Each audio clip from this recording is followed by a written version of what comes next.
What are you doing, boy? Did you have fun today? I tell you what, man, Major has just ran circles around me all day long, except for when he got hung up in the briars a couple of times.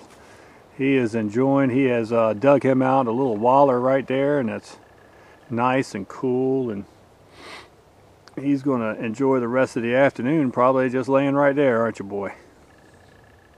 I tell you what, I think he's already asleep. Well, hello and welcome to Guns and Gear. And sitting here enjoying my third day exploring this new piece of woods. It's really nice. A lot of swamp area though, a lot of swampland. Having a good time, and I thought I'm sitting here having a bit of a late lunch, and thought I'd have a conversation with y'all. You know, I took some stuff with me that I wanted to make some videos about, and I was kind of meandering around through the woods here, and trying to think about what I wanted to really say. I wanted to talk about an individual that pretty special guy, and actually he had quite a bit of acclaim even in his own lifetime. And his name was George Washington Sears, and for some people that follow explorers and things of that nature, he really wasn't an explorer, and he didn't blaze any trails. But what he did was just a regular fella that enjoyed to be out in the woods. And not only did he enjoy being in the woods, but he also had a particular talent of telling those stories. And a lot of those stories are told through articles, letters that he had written to different publications. The one the most I hear from is Forest and Stream, which I think we today know as Field and Stream. Nessmuk got that pen name from Indians when he was a boy. And I'm going to finish with this. Well, I lost track of time and I got hungry. But at any rate, he was a normal individual that lived an average life. He started work at a very, very young age as a boy. And he had several different careers, including being a sailor and being a shoemaker, right? So he really wasn't this romantic character, but I think that's what makes him so special to me. He was just a plain old fellow, you know, much like myself. I'm just a construction worker, right? I work for a utility company, and I love to be in the woods. And much like Nessmuk, being in the woods is kind of an escape for me, and it just allows me to recharge my batteries. I cannot think of any time that I parked my vehicle and got into the woods that I didn't just start smiling, right? Because I just enjoy being in the woods so much. Now, for you folks that like to learn survival skills or woodsmanship or bushcraft, which is very popular today, Nessmuk should be an individual that you would be interested in. Now, there are some books about Nessmuk. I don't know how many they are. This one right here is Woodcraft and Camping, which is sort of like a manual, and this is by Nessmuk, and it is still in publication, right? I got this not that long ago, a 3 years ago, I guess. But at any rate, there's a lot of great information in this book, Living Off the Land. You know, I think I don't know this for a fact, but just in reading and seeing how he prepared for some of his trips, he was quite possibly the father of ultralight backpacking, because he would go on some fairly long trips. And I'm talking about not 3 days or 5 days, but really long periods of time, with a backpack with nothing more than maybe 20-30 pounds. Now, of course, he did also have to resupply. But you see, he was living off the land. He trapped, he hunted, he fished, and that was some of the allure of being in the wilderness to him. Much again, like myself. Now, there's another book that I just got this one recently, about a month ago. And it's called Canoeing the Adirondacks with Nessmuk. And this is a collection of his writings. And it is very, very entertaining, talking about some canoe trips that he took up in the Adirondack Mountains and some of the people that he met along the way. It's great reading. I like his wit. I like his style. Just a great read. So I thought I would share that with you guys. Now, in this book, the Woodcraft and Camping book, he talks about some of the tools that he prefers to use. And you know, today, a lot of attention is given towards knives, right? Cutting tools, because just like in any time of the human existence, cutting tools have been extremely important. And today we have a plethora of different styles and blade steels and blade shapes and just all sorts of configurations of knives. And it seems like there's a new term that's come along in my lifetime, and that is the survival knife, right?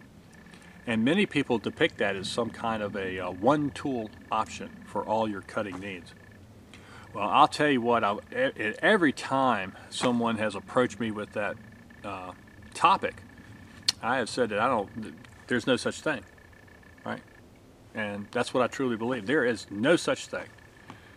There's no tool that you can put together that can handle all of your cutting chores easily or even effectively, okay?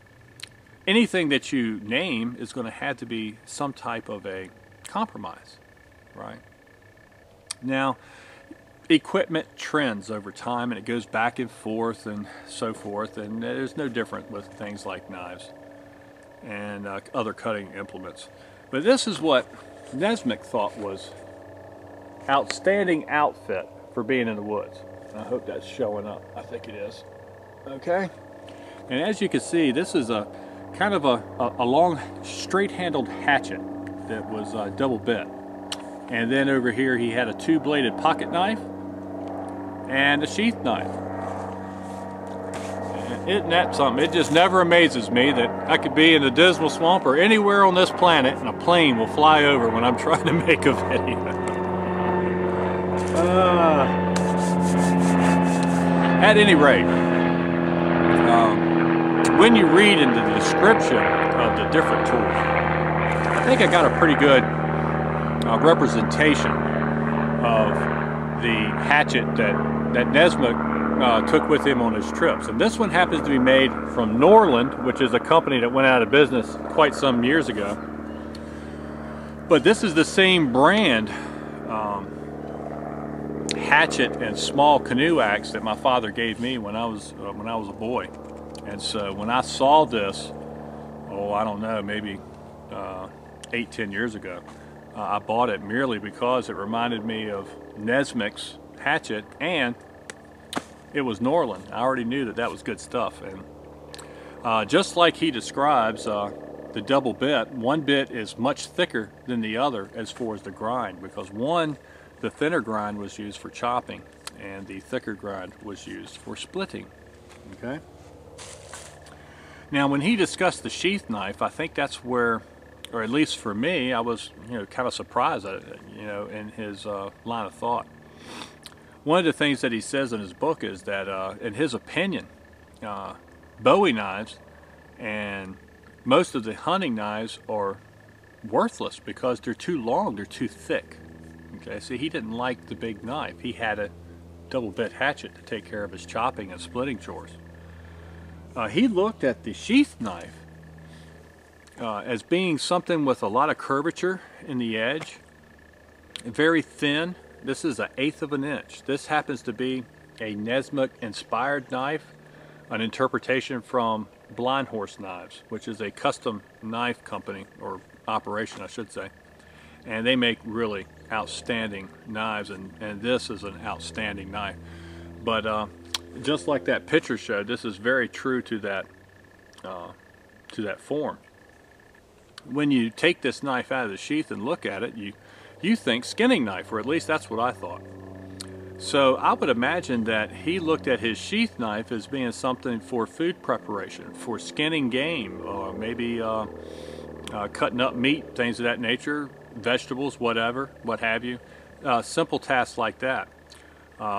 And he would probably focus on not using this knife for other things because you wanted to keep it sharp. You didn't want to take a chance to get nicks and chips in it.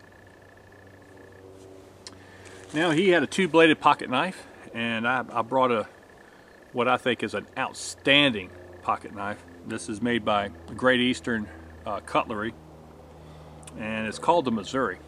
It's a two-bladed knife that, in my opinion, is just a high-quality trapper type of knife.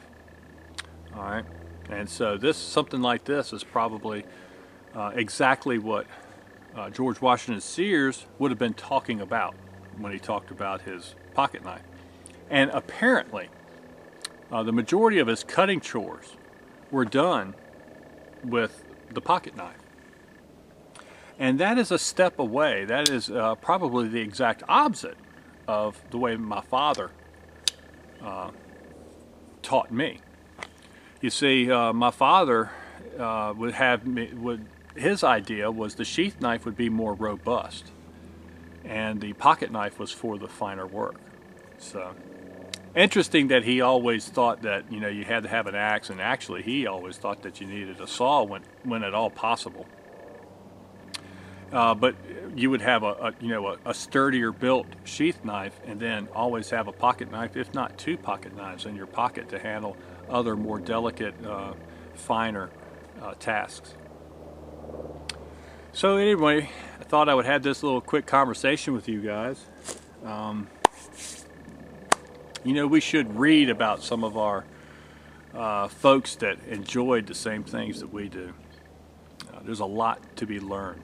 I've learned a lot from reading books, and I've learned a lot from being out in the field. And I thank you folks for watching my videos. I certainly appreciate it. And remember to shoot straight on the range and in life. Thanks.